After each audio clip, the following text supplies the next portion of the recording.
big movies. I know it's a very packed week. So Breathing, which is this film by Karl Markovich, who was the Austrian actor who starred in The Counterfeiters, and the story of a troubled young man who is in a young offenders institution, comes out on day release. In order to get parole, he has to hold down a job for a period of time. The job he gets offered is a job working with morticians, and initially he's completely horrified by this because he realises that actually it means he's going to have contact with dead bodies. And at first he doesn't think it. So the question is, during the course of the movie, is he going to be able to do this? And is he, during the course of the movie, going to discover things about, life and how to move on? The interesting thing about the film is that although the setup sounds terribly grim, it's very affecting. It's called Breathing, and there's an awful lot of stuff about breathing. At one point you see him swimming, and then he gets stitched. There's a thing where he has to breathe in through his nose and out through his mouth.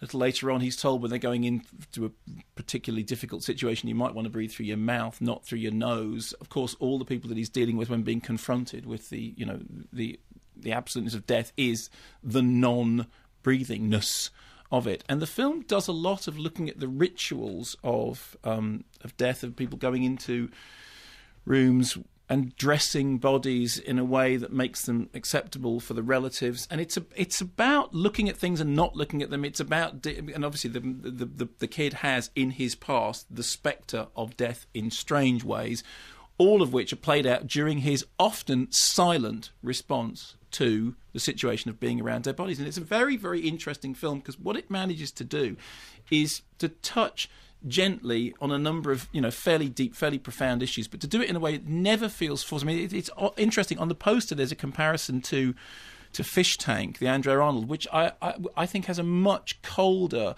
much less elegiac feel to it. Also, I read somewhere somebody compared it to the work of Haneke, I suppose the Austrian connection. And again, I think it doesn't have any of the cold, clinical quality of that. I thought it was a very, very well made film, very good central performance, very well directed, and actually something which, in a quiet, gentle way, manages to confront fairly difficult, fairly fundamental, fairly complicated questions, but does so in a way which is, it's not to do with people constantly explaining the plot to you. It's visually as argumentative and poetic, and in the end, strangely moving. Marley? Can I get to Marley? Well, how